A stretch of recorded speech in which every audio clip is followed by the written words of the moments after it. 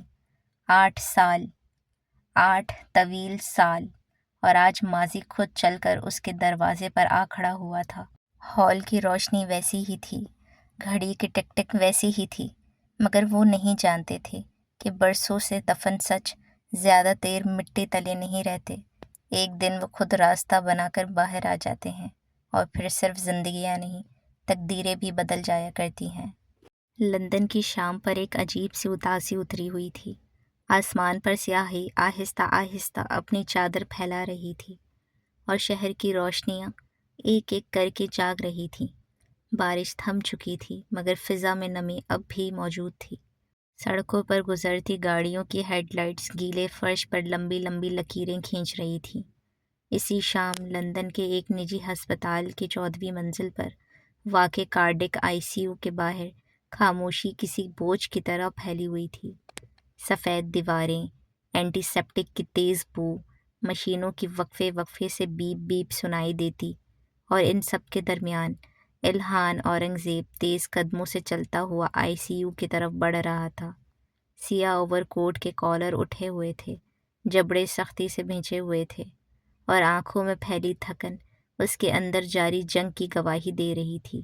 اسے ابھی 1 گھنٹہ پہلے خبر ملی تھی کہ اورنگزیب عالمگیر کو شدید دل کا دورہ پڑا ہے، اور ان کی پہلی اور شاید آخری خواہش صرف الہان سے ملنا تھی۔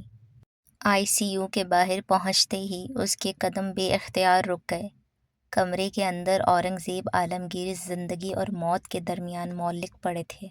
سینے پر تاریں لگی تھیں، چہرہ زرد پڑ چکا تھا۔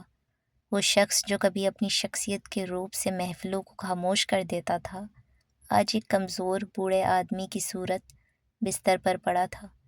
الہان نے شیشے کے پار ایک نظر ڈالی اور فوراً نظریں پھیر لیں۔ پرانے زخم تازہ ہونے لگے۔ اتنے برس گزرنے کے باوجود آج بھی اینا کی قبر کی مٹی اس کے دل سے نہیں جھڑی تھی۔ وہ ایک قدم پیچھے ہوا، کیونکہ اورنگزیب اور الہان کے درمیان ماضی آ گیا تھا۔ وہ رات، وہ قیامت خیز رات جب اس نے اینا کا کنفیشن ویڈیو وائرل کیا تھا۔ ہر نیوز چینل، ہر سوشل میڈیا پلیٹ فارم، ہر اخبار صرف ایک نام دہرا رہا تھا، اینا اورنگزیب۔ ہاں، میں نے ہی سب کیا ہے، دل آویز پر فائر میں نے کروایا ہے۔ وہ اعتراف، وہ ویڈیو، وہ چند سیکنڈز، اور پھر دنیا کا بے رحم فیصلہ، لوگوں کی نفرت، میڈیا کا شور، اور اینا کی خودکشی۔ اپنا خیال رکھنا اینا، کیونکہ آج کے بعد ہم دونوں کبھی نہیں ملیں گے۔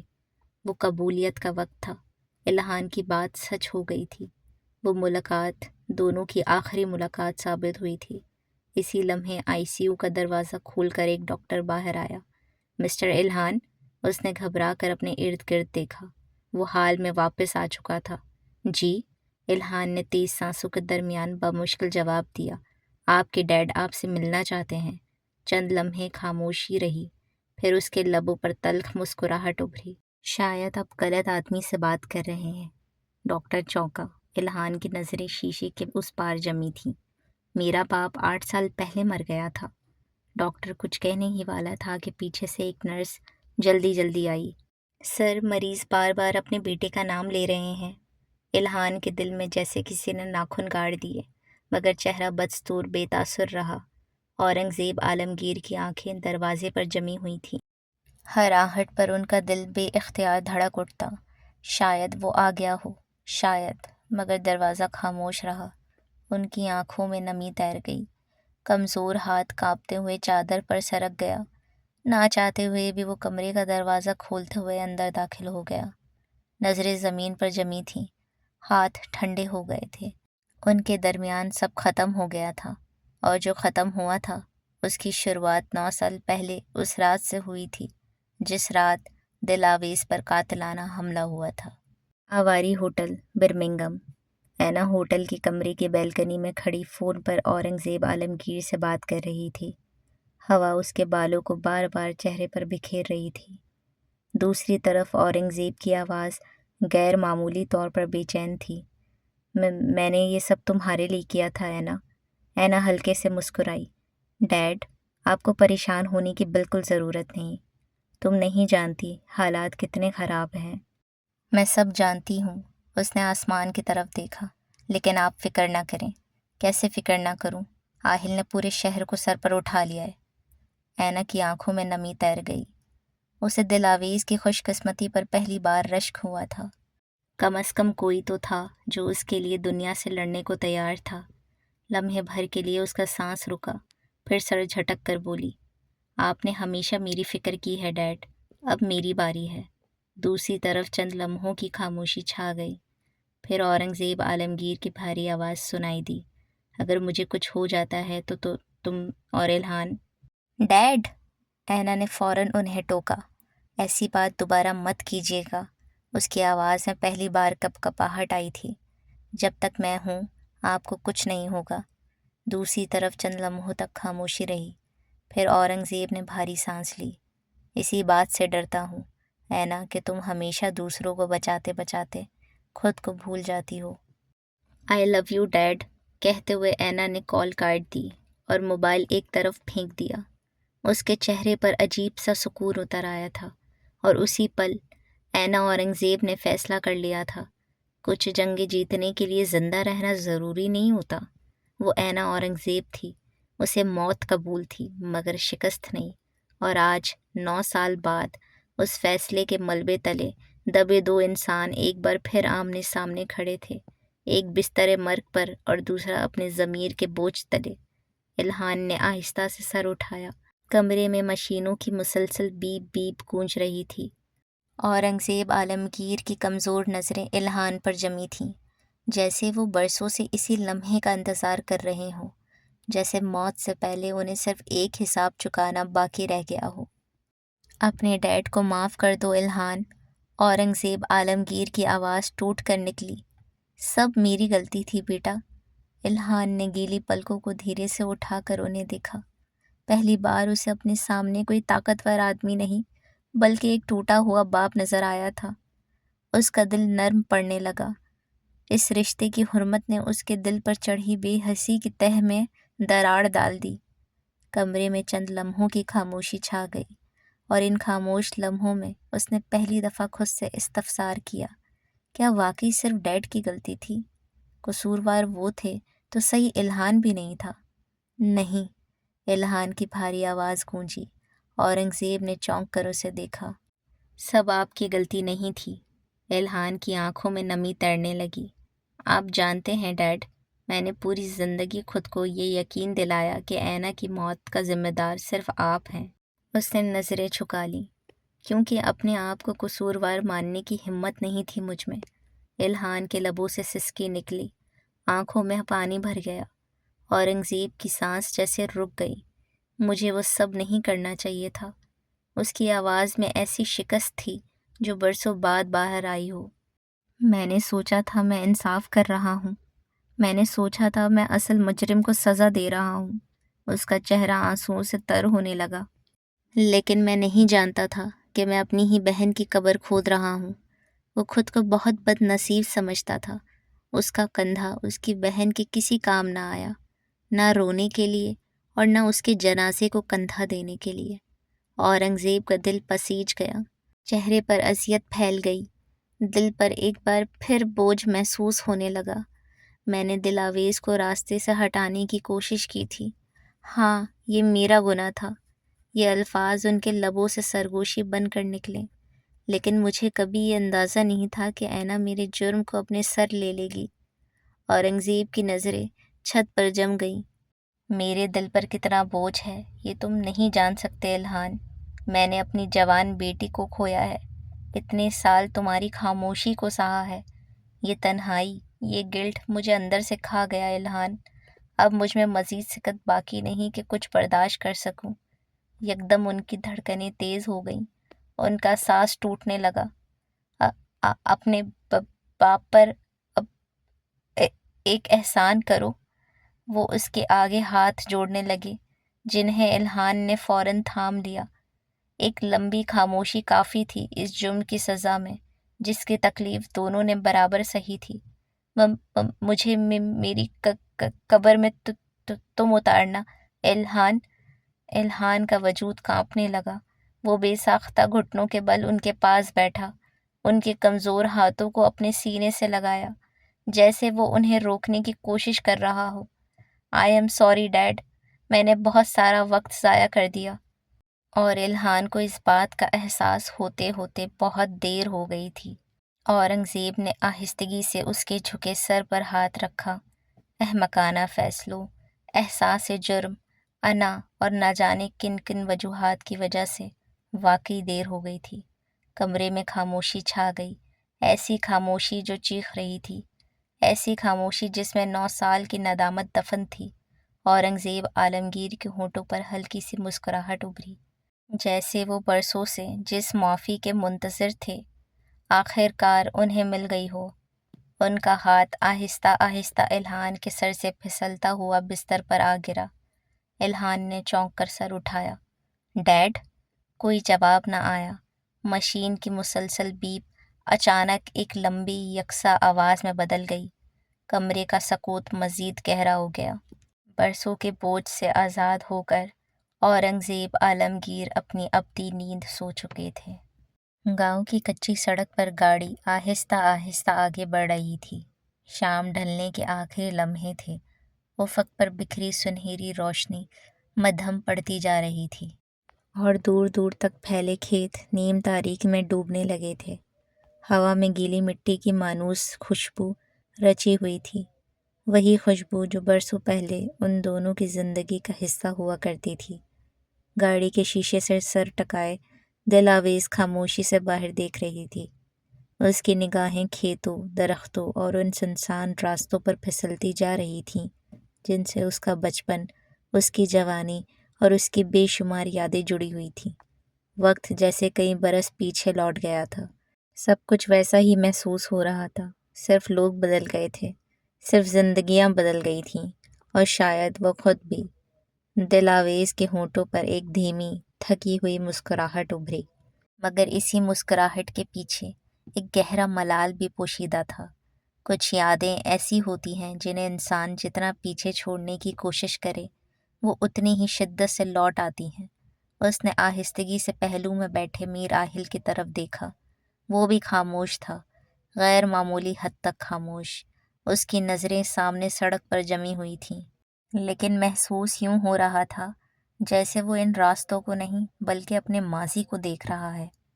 اس ماضی کو جس میں غرور تھا، غلط فیصلے تھے، انا تھی، اور پھر ایک ایسی جدائی تھی جس نے سب کچھ بدل کر رکھ دیا تھا۔ دل آویز کی نظریں چند لمحے اس کے چہرے پر ٹھہری رہیں۔ وقت نے میر آہل کے نقوش کو مزید پختہ اور سنجیدہ بنا دیا تھا، مگر آج اس کی آنکھوں میں وہی پرانی تھکن لوٹ آئی تھی، وہ تھکن جو انسان کے جسم میں نہیں روح میں اتر جاتی ہے۔ پچھلی نشست پر بیٹھے دونوں بچے مسلسل کھڑکیوں سے باہر جھانک رہے تھے۔ ان کے لیے یہ سب نیا تھا، اجنبی تھا، مگر میر آہل اور دل آویز کے لیے یہ واپسی تھی، اپنے جڑوں کی طرف، اپنے ماضی کی طرف، اور شاید اپنے ان زخموں کی طرف جن پر وقت نے گرد تو جما دی تھی مگر انہیں مٹایا نہیں تھا۔ چند منٹ بعد گاڑی اس وسیع و عریض حویلی کے سامنے آ کر آہستہ سے رک گئی، اور ایک لمحے کے لیے سب کچھ ساکت ہو گیا۔ دل آویز کی سانسیں جیسے سینے میں ہی رک گئیں۔ میر آہل کے ہاتھ اس اسٹیئرنگ پر جمود کا شکار ہوئے۔ کوئی کچھ نہیں بولا، کوئی بول ہی نہیں سکا، کیونکہ سامنے ان کی حویلی کھڑی تھی، برسوں بعد بھی ویسی ہی باوقار، ویسی ہی خاموش اور پراسرار، جیسے وقت نے اس کے در و دیوار کو چھوا ہی نہ ہو۔ مگر وہ دونوں جانتے تھے وقت نے حویلی کو نہیں، اس میں بسنے والوں کو بدل دیا تھا۔ دل آویز کی پلکیں دھیرے سے جھک گئیں، نہ جانے کتنی تصویریں اس کی آنکھوں کے سامنے گردش کرنے لگیں۔ وہ پہلی آمد، وہ بے شمار شامیں، وہ خواب، وہ آنسو، وہ لمحے جنہیں اس نے جینے کے لیے برسوں تڑپ کر گزارا تھا۔ اس کے گلے میں ایک انجانا سا بوجھ اترنے لگا۔ اسی لمحے اس نے اپنے ہاتھ پر ایک گرم لمس محسوس کیا، میر آہل کا ہاتھ۔ اس نے خاموشی سے اس کی انگلیاں اپنی گرفت میں لے لی تھیں۔ دل آویز نے سر اٹھا کر اسے دیکھا۔ ان دونوں کی نگاہیں ایک دوسرے سے ملی اور برسوں کا سفر ایک لمحے میں سمٹ آیا۔ ان نگاہوں میں خوشی بھی تھی، اداسی بھی، شکر بھی، اور ایک عجیب سی الجھن بھی تھی۔ اور ایک ایسا پچھتاوا بھی جسے لفظوں میں بیان نہیں کیا جا سکتا تھا۔ میر راحل نے حویلی کی جانب دیکھا۔ اس کی جبڑوں کی سخت لکیر تن گئی، حلق کی ہڈی حرکت کی، جیسے کوئی بوجھل احساس اندر ہی اندر نگلنے کی کوشش کر رہا ہو۔ بہت کچھ کھو کر واپس آئے ہیں، اس کی مدھم آواز گاڑی کے اندر گونجی۔ دل آویز کی آنکھیں نم ہو گئیں، مگر اس بار ان آنسوؤں میں صرف درد نہیں تھا، ایک سکون بھی شامل تھا، کیونکہ اس سفر کے اختتام پر وہ تنہا نہیں تھی۔ اس کے ساتھ اس کا گھر تھا، اس کا شوہر تھا اور اس کی دنیا، اس کے بچے۔ پچھلی نشست سے بچوں کی پرجوش آوازیں بلند ہوئیں تو جیسے فضا کا بوجھ کچھ ہلکا پڑ گیا۔ دل آویز بے اختیار مسکرا دی۔ میر آہل کے ہونٹوں پر بھی دھیمی سی مسکراہٹ ابھری۔ شاید پہلی بار انہیں محسوس ہوا کہ زندگی نے ان سے کچھ چھینا تھا، اس کے بعد انہیں کچھ انمول عطا بھی کیا تھا۔ گاڑی کا دروازہ کھلا، ہوا کا ایک مانوس جھونکا ان دونوں سے آ ٹکرایا۔ ابھی وہ پوری طرح باہر بھی نہیں نکلے تھے کہ حویلی کے بڑے دروازے پر کھڑا ایک بوڑھا وجود لرزتے قدموں کے ساتھ ان کی طرف بڑھا۔ Be be? جلالی کی آواز رند گئی۔ دل آویز نے اسے دیکھا تو آنکھیں نم ہو گئیں۔ وقت نے اس کے بالوں کو مکمل سفید کر دیا تھا، کمر جھک چکی تھی مگر آنکھوں میں آج بھی وہی اپنائیت تھی۔ جلالی چاچا؟ دل آویز بے اختیار اس کے قریب گئی۔ جلالی نے لرزتے ہاتھوں سے اس کے سر پر ہاتھ پھیرا۔ آخر آپ آ گئیں بی بی۔ اس کی آنکھوں سے آنسو بہہ نکلے، پھر اس کی نظریں میر آہل پر پڑی۔ بڑے مالک، بس اتنا ہی کہہ سکا۔ میر آہل نے آگے بڑھ کر اس کے کندھے پر ہاتھ رکھا۔ آپ کیسے ہیں؟ جلالی نے نم آنکھوں سے سر ہلایا۔ ہم تو ٹھیک ہیں بڑے مالک، مگر میر سرکار ٹھیک نہیں ہے، وہ آپ لوگوں کا ہی انتظار کر رہے ہیں۔ فضا ایک بار پھر بوجھل ہو گئی۔ جلالی نے مزید وقت ضائع نہیں کیا اور انہیں سیدھا حویلی کے اندر لے گیا۔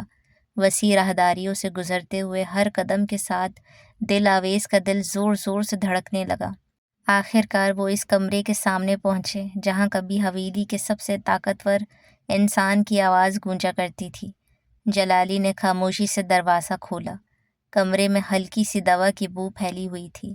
کھڑکی کے پردے آہستہ آہستہ ہل رہے تھے اور بیڈ پر لیٹا وجود اب وہ میر خلیل نہیں لگ رہا تھا جس سے کبھی پورا علاقہ خوف کھاتا تھا۔ وہ صرف ایک بوڑھا، تھکا ہوا اور ٹوٹا ہوا انسان تھا جو اپنی آخری سانسوں کے سہارے زندہ تھا۔ دروازہ کھلنے کی آواز پر انہوں نے بڑی مشکل سے آنکھیں کھولی۔ چند لمحے دھندلی نگاہیں سامنے کھڑے لوگوں کو پہچاننے کی کوشش کرتی رہیں، پھر اچانک ان کی آنکھوں میں روشنی سی بھر گئی۔ آہل؟ آواز بمشکل نکلی۔ میر آہل کے قدم جیسے زمین میں گڑ گئے۔ دل آویز کی آنکھوں سے آنسو بہنے لگے۔ میر خلیل نے کانپتے ہاتھ آگے بڑھائے۔ میر آہل نے ایک لمحہ آنکھیں بند کی۔ ذہن کے پنوں پر بہت کچھ ابھرا جسے ذہن سے جھٹکتے ہوئے آہل نے آگے بڑھ کر ان کے ہاتھ تھام لیے۔ اگلے ہی لمحے میر خلیل اسے اپنے سینے سے لگانے کی کوشش کرنے لگے۔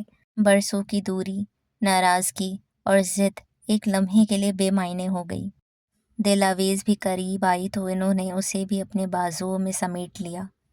دل آویز پھوٹ پھوٹ کر رو پڑی۔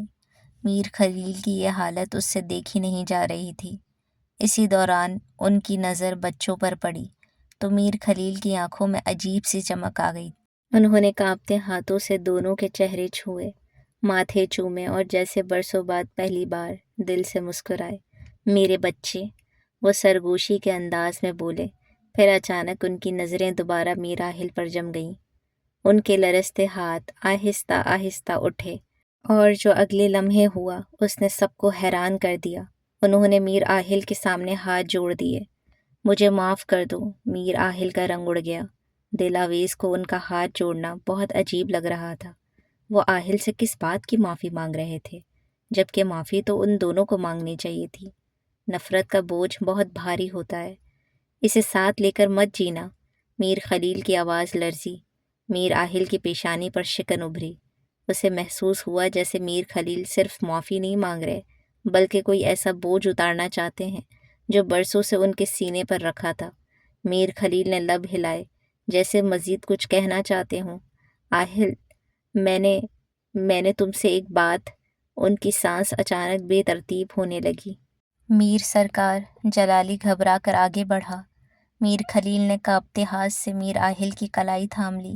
ان کی گرفت کمزور تھی مگر بے حد بے چین۔ وہ حقیقت۔ جملہ ادھورا رہ گیا۔ اچانک ان کے سینے سے ایک تکلیف بھری کھانسی ابھری۔ ان کا پورا وجود لرز گیا۔ دل آویز فوراً آگے بڑھی۔ چاچو! کمرے میں ایک ہلچل سی مچ گئی۔ جلالی دوڑ کر پانی لایا، جبکہ بچوں کے چہروں پر خوف اتر آیا۔ میر آہل نے سہارا دے کر انہیں سیدھا بٹھانے کی کوشش کی مگر ان کی سانسیں تیزی سے چلنے لگی تھیں۔ ڈاکٹر کو بلاؤ! دل آویز تقریباً چیخی تھی۔ جلالی فوراً باہر کی طرف بھاگا۔ میر خلیل کے پلکیں بوجھل ہونے لگیں۔ انہوں نے ایک بار پھر میر آہل کو دیکھا، جیسے بہت کچھ کہنا باقی رہ گیا ہو۔ ان کی آنکھوں میں پچھتاوا بھی تھا، التجا بھی، اور ایک ایسا راز بھی جو ابھی لفظوں تک نہیں پہنچ پایا تھا۔ آہل! بس اتنا ہی کہہ سکے۔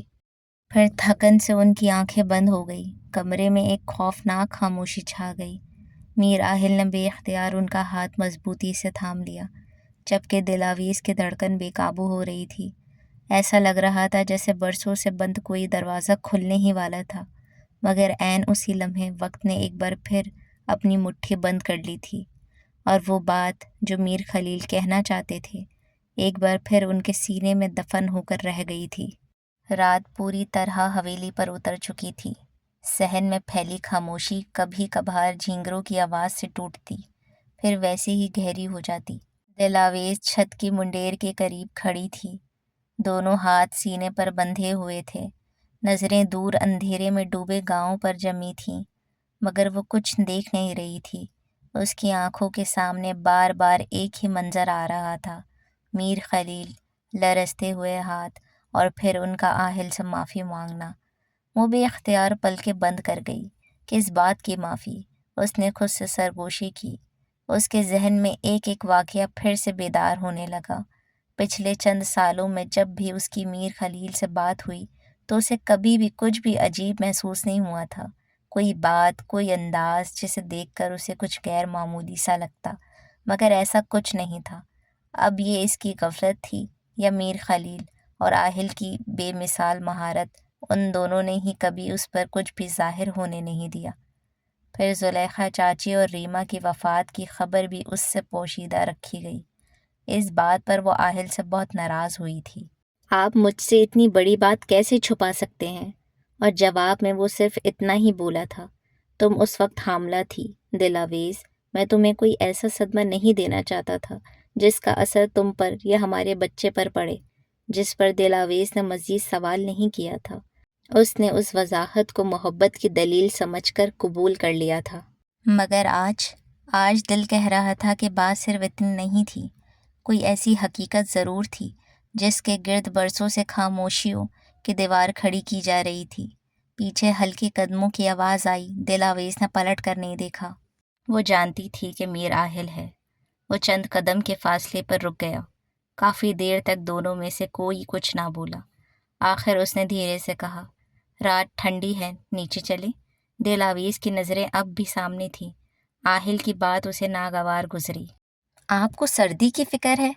غصے سے استفسار کیا، یا اس بات کی کہ میں زیادہ دیر اکیلی رہی تو بہت سے سوال سوچنے لگوں گی جس کا جواب آپ دے نہیں سکیں گے؟ میر آہل نے ضبط سے ٹھنڈی آہ بھری۔ دل آویز، نہیں۔ اس نے پہلی بار اس کی طرف دیکھا۔ وہ نظر شکایت سے بھری ہوئی تھی۔ آج آپ میری بات سنیے اور درمیان میں مت ٹوکیے گا۔ میر آہل خاموش ہو گیا۔ دل آویز آہستہ آہستہ اس کی طرف بڑھی۔ مجھے سمجھ نہیں آ رہا، اس نے اس کی آنکھوں میں دیکھتے ہوئے کہا۔ میں آپ پر یقین کروں یا اپنی آنکھوں پر؟ تم کہنا کیا چاہتی ہو؟ میر آہل کا جبڑا بھنج گیا۔ یہی کہ اس نے گہرا سانس لیا۔ آج چاچو نے آپ کے سامنے ہاتھ کیوں جوڑے؟ خاموشی۔ وہ کس بات کی معافی مانگ رہے تھے؟ خاموشی پہلے سے زیادہ بھاری ہو گئی۔ اور وہ کون سی حقیقت تھی؟ دل آویز کی آواز بھرا گئی۔ جو وہ آپ کو بتانا چاہتے تھے۔ میر آہل نے نظروں کا زاویہ بدلا۔ بس یہی ایک حرکت دل آویز کے دل میں کسی خنجر کی طرح اتری تھی۔ ثابت ہو گیا تھا کہ وہ کچھ چھپا رہا تھا۔ آپ جانتے ہیں، وہ دھیرے سے بولی، آپ کچھ جانتے ہیں، دلاویز نہیں آہل، اس نے پہلی بار ذرا بلند لہجے میں کہا۔ اس بار مجھے خاموش مت کریں، پلیز بتائیں آپ مجھ سے کیا چھپا رہے ہیں؟ ہوا کا ایک سرد سا جھونکا دونوں کے درمیان سے گزرا۔ ان 8 سالوں میں نے جب آپ سے پاکستان چلنے کا کہا تو آپ نے کوئی نہ کوئی بہانہ بنا دیا۔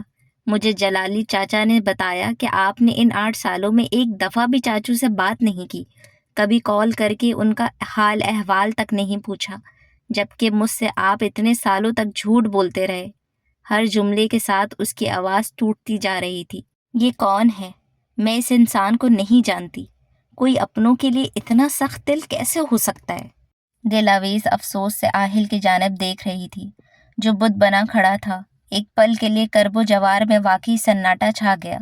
میں نے کبھی آپ پر شک نہیں کیا، آپ پر اندھا اعتماد کیا، آپ کے ہر فیصلے، ہر بات پر لبیک کہا، لیکن آج… وہ چند لمحے کے لیے خاموش رہی۔ آج پہلی بار لگ رہا ہے کہ میں نے غلط کیا، مجھے آپ پر اندھا اعتماد نہیں کرنا چاہیے تھا۔ میر آہل نے فوراً اس کی طرف قدم بڑھایا۔ ایسا مت کہو۔ تو پھر کیا کہوں؟ اس کی آنکھوں سے آنسو بہہ نکلے۔ یہ کہ زلیخا چاچی مر گئی مجھے مہینوں بعد معلوم ہوا۔ اس کی آواز کے کرب نے میر آہل کے دل پر ایک اور ضرب لگائی۔ یہ کہ ریما دنیا سے چلی گئی اور میں بے خبر رہی۔ میر آہل نے بے اختیار نظریں چرا لی۔ یہ کہ چاچو مرتے مرتے آپ کے سامنے ہاتھ جوڑتے رہے ہیں اور مجھے اب بھی معلوم نہیں کہ کیوں۔ دلاویز کی بھیگی ہوئی آنکھیں مسلسل اس کے چہرے سے جواب مانگ رہی تھی۔ ہر سوال کے ساتھ میر آہل کے چہرے کا رنگ پھیکا پڑتا جا رہا تھا۔ دلاویز نے لرزتی آواز میں آخری سوال کیا۔ آخر کب تک مجھے اندھیرے میں رکھیں گے؟ وہ پہلی ہی ذہنی اور جذباتی دباؤ کے حصار میں قید تھی۔ یہ بات گویا آخری ضرب ثابت ہوئی جس نے اس کے صبر و ضبط کی دیوار یکسر ڈھا دی، اور برسوں سے دل میں دبے جذبات ایک ہی لمحے میں آتش فشاں کی مانند پھوٹ پڑے۔